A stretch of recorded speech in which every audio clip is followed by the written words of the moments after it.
Let's talk about video game addiction. Yeah. I'm inspired. I'm inspired. Hey there guys, how's it going? My name is Sumedh Chatterjee from the Flow Zone Academy, and I'm a flow state coach, which means that I help you feel better and perform better. Today, I'm about to head over to my happiness studio right now.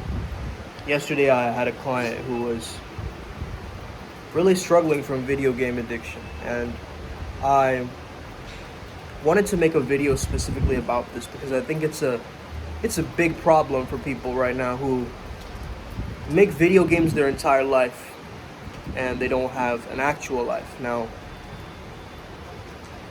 it starts to become a problem when it's affecting your health, your relationships, your grades, your career path, whatever it is, right? However, I don't think that we should just label gamers who are competitive and they love gaming as addicts. It becomes an addiction when it starts to take control of your life and take many areas of your life into consideration. The first thing to understand that you want to do is, obviously, you want to limit your time on the device, okay? And the first thing I would say is go 30 minutes less than you usually play in the game, okay? Go 30 minutes less and then wean yourself off slowly. You don't want to suddenly go from 3 hours of gaming to 1 hour of gaming. It's going to be too big of a shift because you're so used to playing for a long time. Your body, your mind is not going to be adjusted to it, okay? So that's the first thing. Second thing to understand is to use those strategies they use in games. The hand-eye coordination, the teamwork, okay? The fast-paced adventure style of gaming, the role play, all of this kind of stuff, you want to apply it to your real life. How can you gamify your own life, okay? It's very important for you to apply those skills that you learn while you're playing a game in your real life so you can strategize it like you're playing a game. Now, this is kind of a reductionist idea, a very simplistic idea. However, I think it's very important for us to understand what's really going on, because video games, they have challenge and skill, right? And that's the flow state. High level of challenge, high level of skill. Maybe you're very skilled at the video game and you're getting lots of challenges. That's what makes these games so addictive. They're so novel. They introduce new devices, new missions, new characters that you can unlock. And all of this stuff gets you so wired into creating neuroplasticity and you getting addicted slowly to the game. First and foremost, you want to understand that the game is not you. You are not the game. You are the one behind the joystick playing the game, okay? Once you get that power, then you start to take power over the joystick of your own life. Now, I've loved this metaphor, this example of games and real life, because I am in maybe the minority that believes that we're actually in a simulation of some sort. Okay, now you might believe me, you might not believe me. However, I believe that this life is very particular and they have their own rules to the game and how it functions. And the thing is, we players have decided those rules over time. And so they're very conditioned and hardwired and embedded into the system. And it's very difficult to change a system around unless we're one of the players of a high ranking, you could say, a high status, okay? So we get to a high totem pole in the video game of life, we start becoming more successful. People actually start paying attention to what we have to say. If we're not in that level of high status, people aren't going to listen to what exactly that we have to say. Now, you know that there are different competitions for games, but are you looking towards taking your gaming as seriously as other elements of your life? One of the things that I recommend is for people to look up their strengths and apply that strength in the thing that they're doing to wean themselves off of the game. You'll start to notice a lot of negative effects of gaming for a really long time, like lack of social connection, signs of irritability, depression, Signs where you're feeling a lot more in a lower mood. You're not feeling excited enough about life. You're just like looking forward to the game and just playing and playing. You start to get into this endless rabbit hole of, it's like a gamer hole, right? You can't get out of it. The thing about it is any compulsive behavior, any behavior that you feel like is an impulse, the thing that you need to most work on is self-control. Self-control and discipline. If you start doing that, you're going to start to break the old pattern. You see, the ego wants you to stay stuck in a certain loop. It wants you to stay in a very specific homeostasis, right? It wants you to stay stuck in a particular comfort zone, and it doesn't want you to change. Every time that you try to change, the ego will bring you back. Now, what is growth? What is your intuition? It works in growth. It works in changing you. It's a spiral of new things, okay? New things that you're learning. Though you're getting a false sense of novelty from this game, it's not the same kind of novelty that you'll get from going to a new country or to meet new people. Instead of playing games, why not go to gamer conventions, right? To talk about the games, right?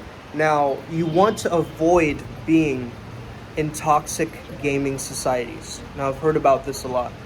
There's a lot of gaming societies that foster a certain kind of behavior that's very toxic, aggressive, violent, passive-aggressive, disrespectful amongst the opposite sex. Just a lot of nonsense is in there, okay? So when you want to break out of those old patterns, you got to understand, like, what is the video game character that I'm creating in my own life? And how can I apply the skill sets of the game to my real life? How can you replace one dis-ease with another dis-ease? I was watching this show, it's called Ray on Netflix, right? I don't know if you guys have seen it. It's maybe only in India. But yeah, Satyajit Ray, he was a great filmmaker, and these are like modern day Netflix remakes, right? There's one story about this guy, and he's a kleptomaniac, right? And they call it, he said, Keletepo mania. Okay, kleptomania, that's what he calls it. So he starts stealing things, right, from a young age, and it would help him feel good, right? In a sense, he would first have this one little toy, then another toy, and he would eventually create a toy jungle with all these toys that he's stolen, essentially. Now, this became a habit. So how do you break a habit? You've got to change the habit, right? So what he told him to do with his obsessive nature, he went to like a very wise man, like a healer, and this man, told him to replace one disease with another disease. Okay, so he told him to replace the disease of stealing, kleptomania, with the disease of singing. And this guy became actually an amazing singer, one of the top singers in the world, in fact. He changed his whole look, he changed his attire. He started to really go for something and have a purpose in life, and he had a dream in life.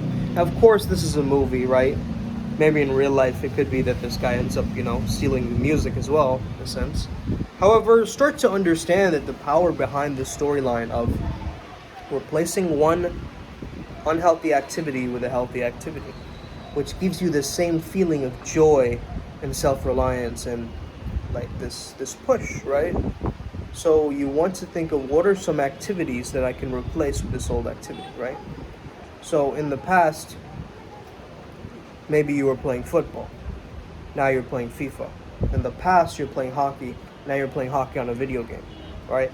It's still fun. It's just not as fun because you can be engaged in the game. I love it. In fact, I love playing games, but I try to weed myself off of it because I know if I start playing and playing and playing, I'm going to get stuck in that loop, that ego loop that I was speaking about, okay? So it's really up to you to understand that, okay, I'm falling into this hole, and the only way for me to get out is to change my habits, my thoughts, and my emotions around it. And that's why we have something called CBT, or cognitive behavior therapy. If you're a gamer currently struggling with what you're going through, you want to be applying cognitive behavior therapy, okay? And I mean, again, this can happen with an addiction like YouTube or some other different platform because, again, they actually bring our different social cues. We've actually hardwired our brain to look towards specific social cues to make us addicted to that thing, right? So let's say that every time we want to gain wisdom and we feel good learning something, we go to YouTube, right? It's not a big problem. Maybe you're on this video right now for that. Maybe this is the 8th video you're watching, could be the first video you're watching. However, start to understand that after a certain point, it starts to control you rather than you controlling it. And that's when you take away your self-control, right? Your autonomy becomes dissolved. And this is what I don't want for you guys. So if you are gaming, you're deciding that from 4 to 5, I'm gaming.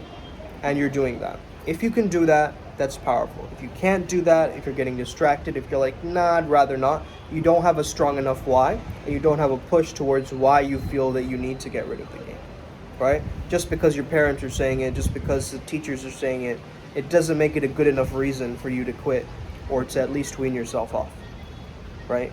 So again, it's really about finding your own internal reasons and getting really in your own head, in your own internal world, not getting in your own head where you get trapped in it, but you're finding the mechanisms, you're finding the strategies, just like you know the strategies in the game. You've got to strategize the way that you can break yourself out of it. So make that your mission instead of the boss at the end of the level.